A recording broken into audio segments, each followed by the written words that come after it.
présenteront et interviendront chacun à leur tour. En ce qui concerne notre fédération, nous avons alerté depuis plusieurs années de la situation de Montluçon Habitat qui glissait inexorablement vers les difficultés.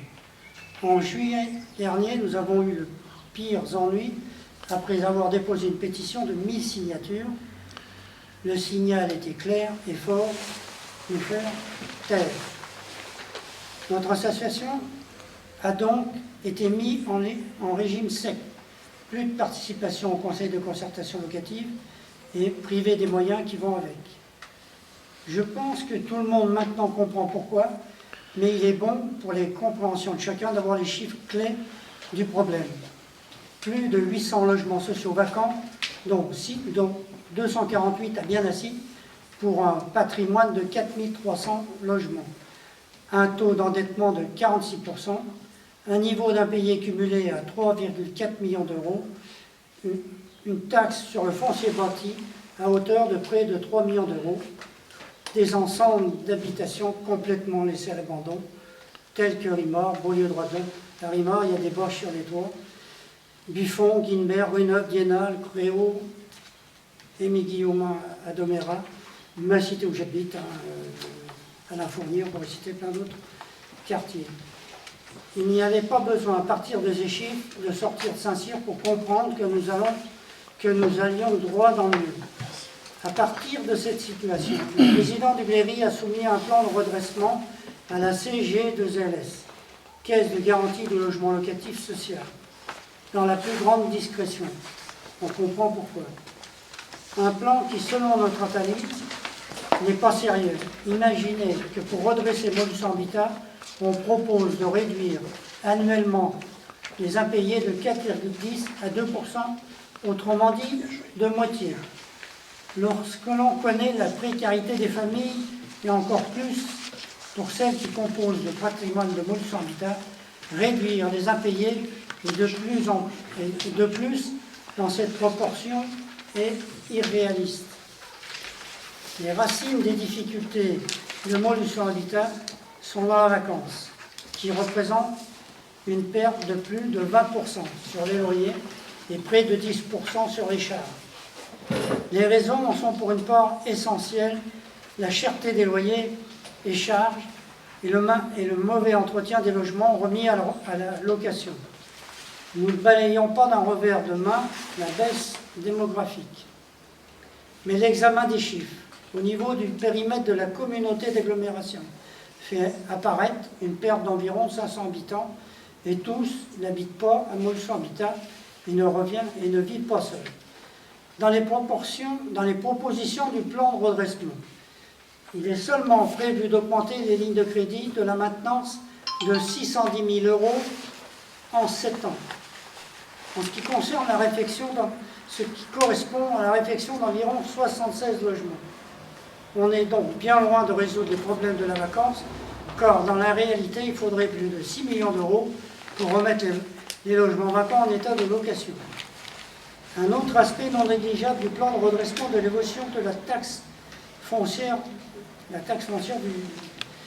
qui représente près de 3 millions d'euros et va continuer d'augmenter.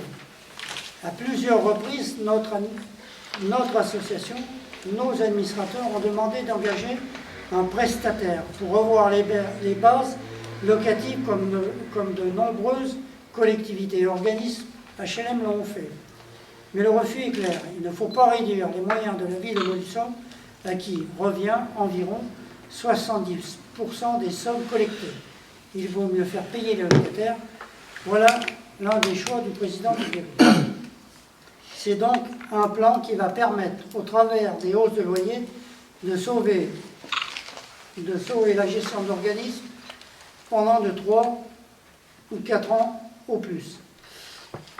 Un pansement sur une jambe de bois. Lors du conseil d'administration du 21 avril, nous avons voté contre le plan proposé. Ce plan n'étant pas réfléchi et aucune des autres pistes proposées n'ont été explorées. Par ailleurs, je précise qu'il n'y a eu aucune concertation avec les associations de locataires, comme le prévoit la loi, ni en commission de finances, ni en bureau de Montluçon Habitat. Le seul moyen pour le président du Cléry d'équilibrer sa gestion est d'augmenter les loyers avec des propositions allant pour certains jusqu'à 240 € pour la première année. Mais au global, c'est 3 millions d'euros d'augmentation de loyer sur 7 ans. Dans une période des difficultés des familles liées à la politique d'austérité menée par le gouvernement, alors que certains se gâtent de profit, demander des hausses de loyers exorbitants est indécent. C'est pourquoi le 21 avril, nous avons voté majoritairement de façon responsable contre les hausses de loyers, rendant ce fait le plan de redressement caduc. Ce rejet de la majorité du conseil d'administration le 21 avril devrait conduire à une concertation. En ce qui concerne, nous avons des propositions. Retourner une partie de la taxe foncière, comme je disais, 3 millions d'euros, à Montluçon Habitat, sous forme de subvention de fonctionnement, comme cela s'est fait chaque année, sous les municipalités de gauche, ou dernièrement, sous l'impulsion de M. Ducléry, concernant l'exonération de la taxe sur les ordures ménagères pendant 5 ans, pour développer si vous voulez. De quel montant on parle? Notre proposition est de 250 000 €, qui correspond à l'augmentation des loyers prévue au 1er juillet, soit 8,33 du montant global de la taxe foncière versée par Montluçon Habitat. Mettre en place un véritable plan de lutte contre la vacance en diminuant les loyers, plutôt que d'avoir un logement vide avec une perte de loyer de 300 € et de charges de 190 €, on pourrait baisser le loyer de 200 €, ce qui ferait rentrer en recette 290 €. Imaginons cela sur seulement 100 logements de bien assis ou sur 12, et sur 12 mois. Cela rapporterait 348 000 € de recettes. Non seulement on n'aurait pas à augmenter les loyers, mais on aurait 100 000 € de marge pour remettre les logements en état. On pourrait imaginer une aide substantielle des collectivités locales, comité d'agglomération, ville de Montluçon. On a bien trouvé les moyens pour construire un boulodrome. Moi, je joue à la pétanque, j'aime bien la pétanque, un boulodrome, je suis OK. Mais c'est le plus grand bowling du monde. Du monde. On n'en trouverait pas les moyens pour sauver notre office HLM. C'est la question, elle est là. C'est sauver notre office HLM. En tout état de cause, notre association entend créer toutes les conditions pour empêcher ces hausses de loyer. Et dans la prochaine période, nous prendrons différentes initiatives. Ajouter d'autres éléments.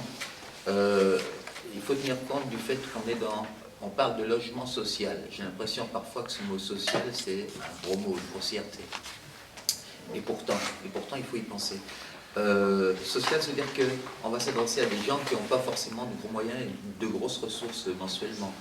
J'ai pris quelques chiffres. Je ne suis pas un homme de chiffres. Pour moi, les gens, ce n'est pas des dossiers, ce n'est pas des chiffres, c'est des êtres humains qui vivent et qui subissent parfois des conditions de vie pas forcément faciles.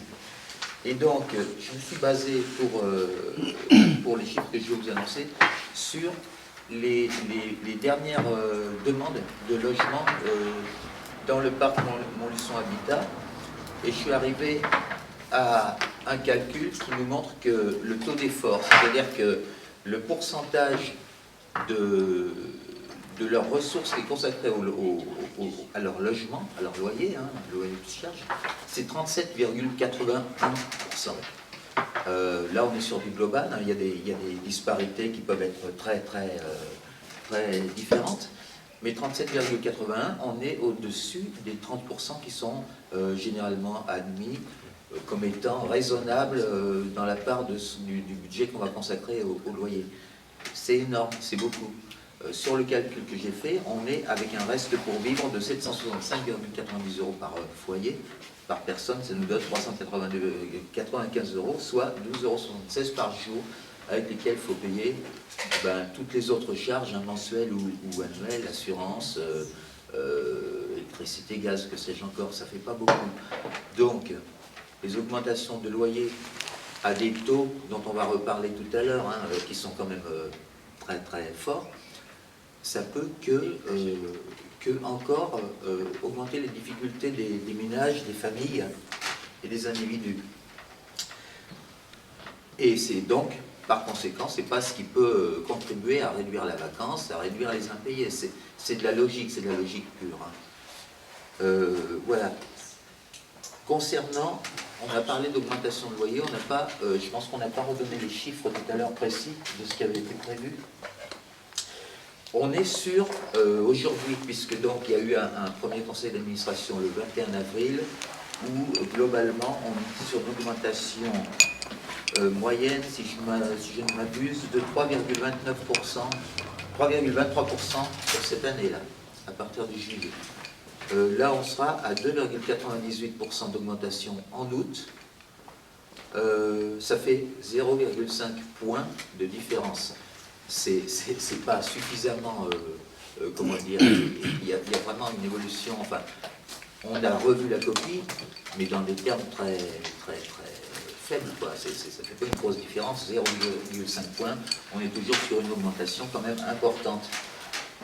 Et sur plusieurs années, donc, on a un plan, donc avec ce protocole CG du ZLS qui était proposé, on a un plan sur 5 ans et demi.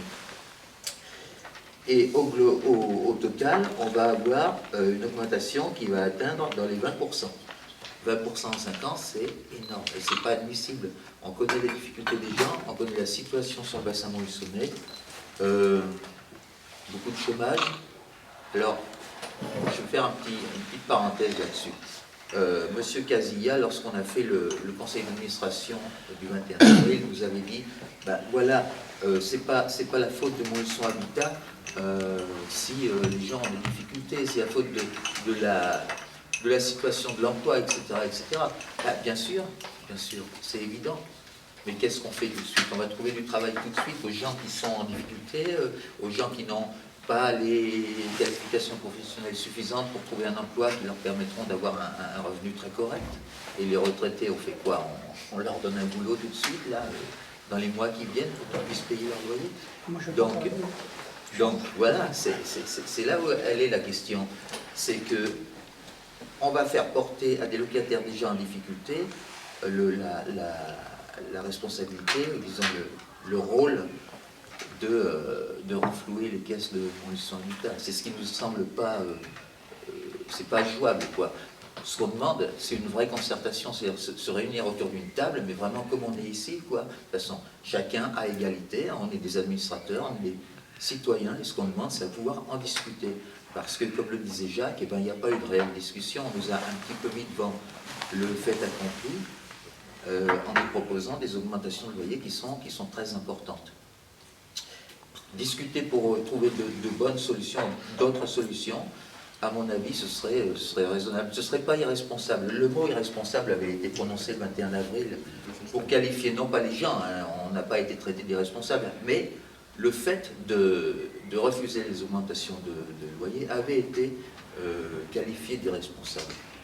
Je crois que c'est plutôt au contraire responsable que de penser que les gens ne pourront pas assumer des augmentations pareilles. Voilà. Alors, on a bien conscience du fait que Montluçon Habitat a à faire face, en particulier au désengagement de l'État, ça c'est sûr, hein, et à une augmentation de la cotisation qu'ils ont à payer à la CG du ZLS. Pour autant, c'est pas pour ça qu'il faut que ce soit les locataires qui soient signés au cas de veine, parce que c'est un petit peu ça, quoi. Voilà, alors ce qu'on propose pour résumer, c'est une vraie réunion, une vraie concertation pour en rediscuter. Parce que, à mon avis, les gens de la CG et du ZLS, eux aussi sont des citoyens, des êtres humains qui doivent pouvoir comprendre et puis qui ne sont pas supérieurs aux autres, hein, qui sont des citoyens, des électeurs, etc., des consommateurs également, et qui doivent pouvoir comprendre qu'on a besoin de rediscuter de tout ça. Voilà, en conclusion. Donc nous, la CGT, donc on est présent au conseil d'administration depuis maintenant le changement de statut de Montluçon, enfin OPH à Montluçon Habitat, donc statut privé, ce qui nous a permis de pouvoir concrètement prendre corps avec ce qu'est la problématique du logement, même si la CGT, il y a de longtemps qu'on a cette problématique dans nos préoccupations, mais ça nous a permis quand même de mesurer un petit peu ce qu'était la situation de l'emploi et du logement social sur le bassin montluçonnais, puisque moi j'y siège, même si j'ai laissé mon mandat d'administrateur quelque temps, ça fait maintenant 6 ans qu'on est présent au conseil d'administration, et on s'est toujours refusé, comme certaines organisations qui représentaient les locataires ici, on a toujours refusé de voter contre les augmentations de loyer depuis le début, puisqu'on pense qu'aujourd'hui, ce n'est pas la solution et ce n'est pas aux locataires de payer le prix fort de cette situation. C'est ce qui d'ailleurs nous a amené, même si je n'étais pas présent, mais à donner notre pouvoir le 21 avril dernier pour voter contre l'augmentation des loyers qui était proposée, parce qu'on pense que ce n'est pas la solution. J'ai écouté ce matin avec attention le maire de Montluçon, président de Montluçon Habitat, s'exprimer sur un média où il était interrogé sur la situation de Montluçon Habitat, et il a relevé 3 points qui étaient pour lui qui étaient les conséquences du plan de redressement proposé, et je m'attardais sur ces 3 points et apporter en tout cas mon analyse sur ces 3 points. Je trouve que d'ailleurs c'est encore un peu gros que d'expliquer que, alors qu'ils sont quand même aux affaires, il est président de Montluçon Habitat depuis maintenant plus de 15 ans, d'expliquer que c'est les prédécesseurs qui avaient fait de mauvais choix. C'est quand même, et dire qu'aujourd'hui l'offre ne correspond plus à la population. D'ailleurs, il a avoué quasiment ce matin, enfin, il a reconnu que le bassin montluçonnais perdait des habitations, alors que jusqu'à maintenant, il se refusait de l'acter. Donc il a reconnu qu'on avait une population qui baissait et que l'offre était démesurée par rapport à la population. Donc je trouve que c'est un peu fort que de faire porter la responsabilité des prédécesseurs sur l'offre qui est proposée. Et puis il a expliqué qu'il y avait 2 raisons à ça aussi, c'était la vacance et les impayés. La vacance, ça fait aussi longtemps que je siège au conseil d'administration qu'on entend parler de la vacance et qu'on essaie de mettre des solutions pour lutter contre la vacance. Or, jamais ce qui nous a été proposé a été de réfléchir sur les raisons de la vacance.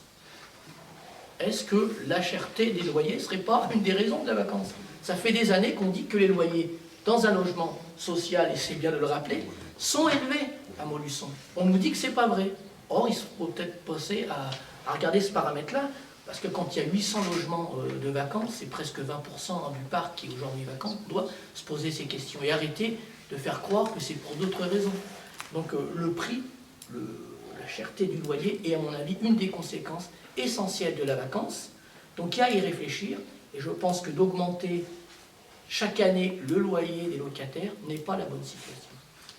Et là aussi, le maire de Montluçon ce matin, président de Montluçon Habitat, expliquait que ce n'était pas les loyers trop chers qui étaient la conséquence, puisqu'on était presque 30% en dessous de la moyenne des loyers, notamment dans le département. C'est pas 30, ça doit être 22 ou 23% par rapport à Ali Habitat. Mais il y a quand même une particularité sur le bassin montluçonnais. C'est le taux de chômage et le taux de pauvreté. Le taux de chômage de Montluçon est le taux le plus élevé d'Allier, bien entendu, mais même un des plus élevés de notre nouvelle région, Rhône-Alpes-Auvergne. Pourquoi je mets ça à cette dimension-là? C'est que dans nos échanges qu'on a aujourd'hui avec nos homologues de Rhône-Alpes, et le président du Gléry est bien au courant, puisqu'il siège au conseil régional, il y a une enquête qui vient d'être demandée au comité d'expansion économique et environnementale, le Césaire, au niveau Rhône-Alpes-Auvergne, sur une analyse sur le bassin d'emploi dans cette grande nouvelle région. Il y a 2 bassins d'emploi qui sont particulièrement touchés par le taux de chômage et la pauvreté, et celui qui est le plus impacté, c'est celui de Montluçon. Donc ça, on ne peut pas dire aujourd'hui qu'on doit être dans la moyenne nationale ou départementale quand on a une particularité telle qu'on la connaît aujourd'hui à Montluçon. On a le taux de chômage le plus élevé à presque 13%, 12,7%, et on a un nombre de personnes vivant sous seuil de pauvreté qui explose à Montluçon.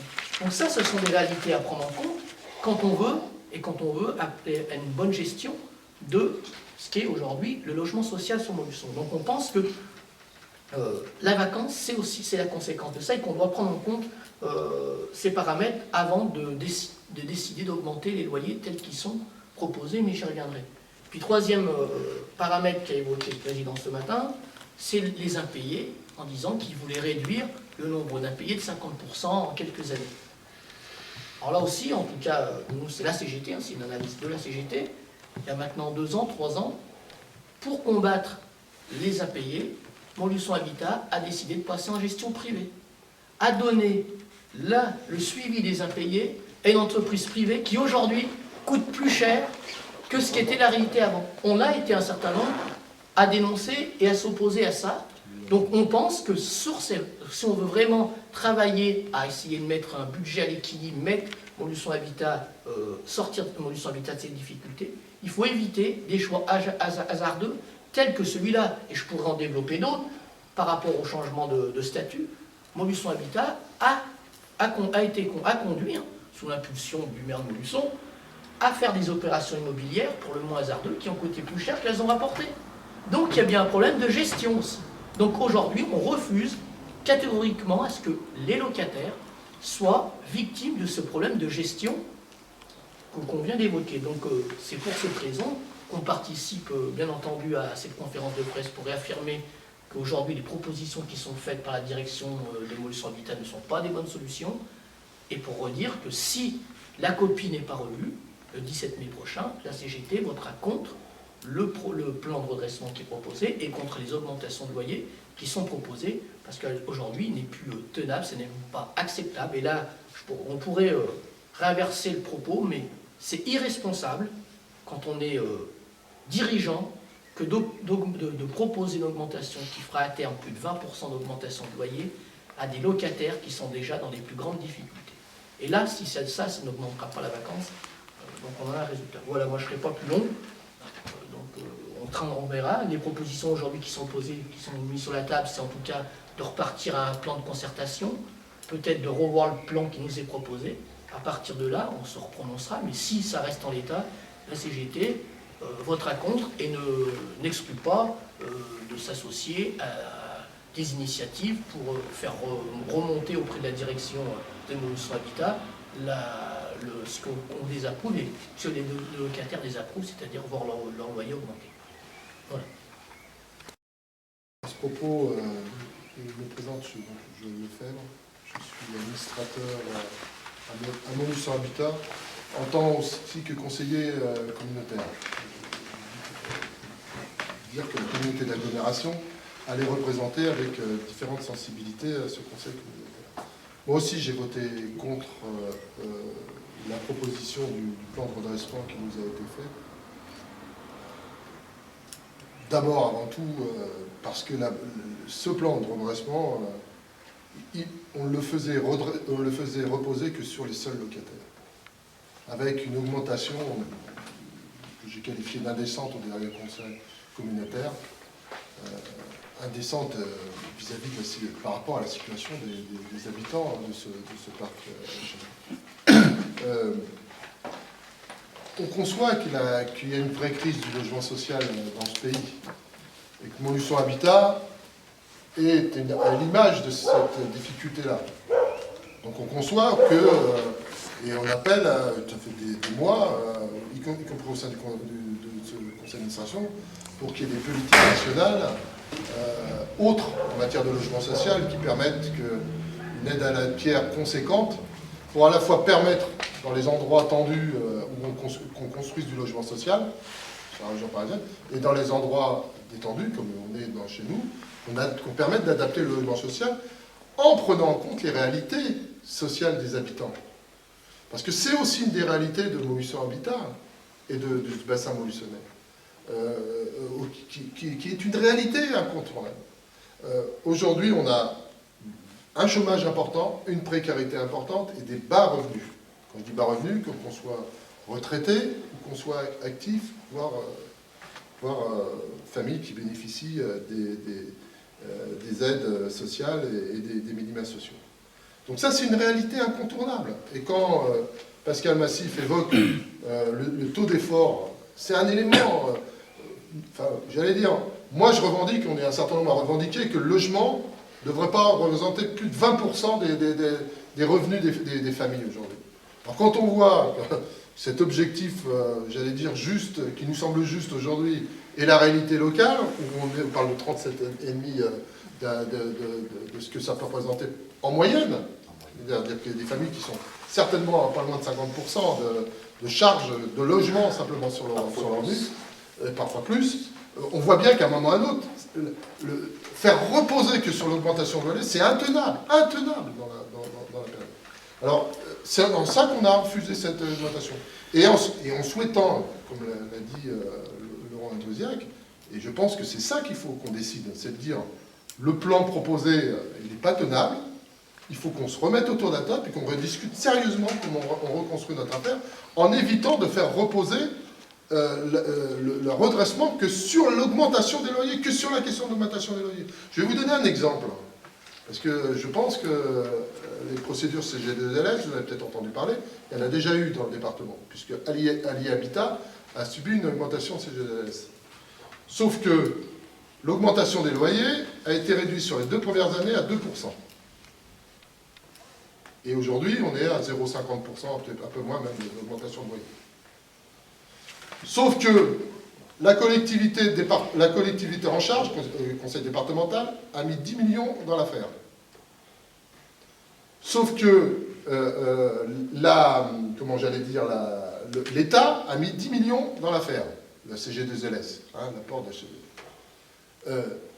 Mais là, nous, à Montluçon, c'est en ça que je pense qu'il faut revoir la copie.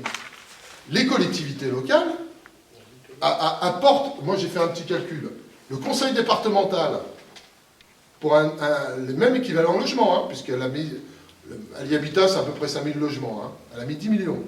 Sur ce plan-là, qui comporte, sur ce plan de Montluçon Habitat, où il y a 5000 et quelques logements, comme Ali Habitat, elle a mis 800 000 euros. 800 000 euros. Ça veut dire qu'en gros, dans le département, la majorité actuelle du conseil département, elle considère que l'habitant de Montluçon, il est moins... Enfin, l'habitant du bassin de Montluçon d'ailleurs, parce qu'on a des habitants de Cône d'Allier qui sont dans le parc de Montluçon Habitat, de Montmarault qui sont dans le parc. Il est moins considéré que les autres habitants. Donc là, il y a déjà des efforts à faire en la matière pour la collectivité. Concernant les collectivités locales et du bassin montluçonnais, et c'est ça que j'appelle quand j'appelle à discuter au sein du conseil d'agglomération. C'est la collectivité en compétence du logement social sur le bassin montluçonnais. Et on n'en a encore pas discuté à un seul moment de cet enjeu-là. Comment j'allais dire, l'effort des collectivités locales, Montluçon, c'est 0. Ville de Montluçon, 0.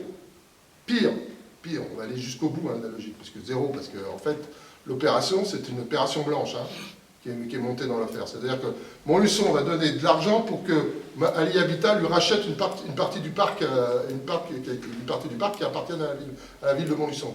Il y a un peu l'opération tordue dans laquelle on est. Pire, la TFPB, c'est-à-dire la taxe foncière que prélève la ville de Montluçon, c'est 3 millions. C'est-à-dire que pour l'instant, même avec le plan, la collectivité va se faire de l'argent sur les locataires du parc HLM. Il y a un moment, il y a une incohérence dans cette affaire-là. Et donc on demande, nous, véritablement, qu'on revoie la copie, y compris sur l'agglo. L'agglo qui doit jouer aussi son rôle dans cette affaire-là. L'agglo étant un lieu, j'allais dire, pour mettre en place des politiques où la solidarité existe et se fasse vivre, il y a un moment ou un autre, moi je souhaite sérieusement qu'on se penche sur quel effort la collectivité consacre au parc HLM et aux habitants de ce parc HLM. Je rappelle 5000 logements, ce qui veut dire plusieurs milliers de personnes du bassin montluçonnais qui habitent le parc HLM. Donc je pense qu'il y a tout ça aussi à revoir, avec la conscience que les politiques nationales doivent évoluer. Entre parenthèses, moi je suis assez à l'aise pour le dire, ils sont témoins de ça. Moi j'avais dit au président du GLERI, qui préside Montluçon Habitat, moi je veux bien qu'on parle des augmentations de l'aide, mais d'abord, j'aimerais qu'on aille s'adresser à l'État et qu'on en prenne une démarche à l'État pour que les politiques et les moyens financiers soient j'allais dire, à la hauteur des besoins de la crise du logement dans ce pays, et pour permettre, dans ces secteurs comme le nôtre, de nous permettre d'adapter notre parc HLM. Voilà ce que je voulais dire sur ce moment de l'affaire. Voilà ce que je voulais dire sur cette affaire. Comme quoi, comme quoi il y a des solutions alternatives à la solution proposée. Et que, quelque part, dans cette affaire-là, comme dans d'autres, cette logique qui consiste à dire, dans le secret des cabinets, on décide des choses sans en discuter sérieusement, sans prendre le temps du débat, c'est inadmissible. Le dossier sous le bassin montluçonnais qui existe en la matière, on découvre que des architectes sont en train de travailler dans le secret sur l'aménagement du centre-ville. Je veux dire, à un moment, il faut y arrêter, quoi. C'est cette logique de gestion où c'est le secret qui domine tout aujourd'hui. Les propriétaires de notre territoire, ce sont les habitants. Ce n'est pas les élus. GL. Je suis présidente de l'amicale de Dunlop et administratrice à Montluçon-Habitat. À ce dernier titre, je siège à la commission sociale. Il y a dans le plan de redressement des chiffres qui me troublent.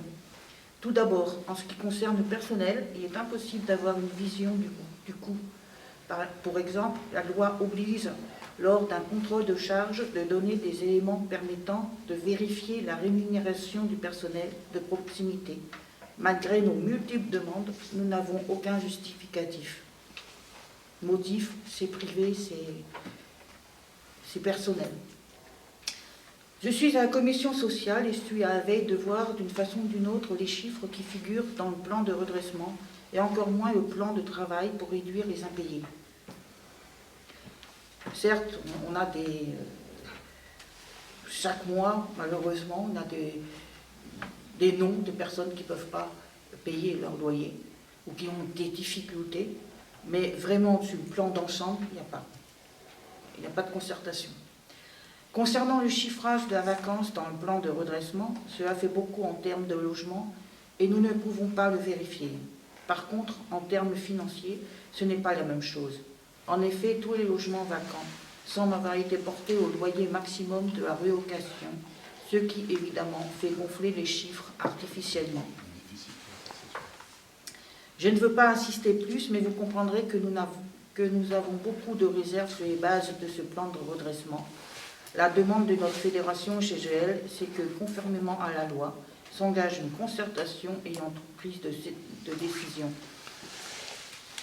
Et pourtant, on nous demande à crier et à crier.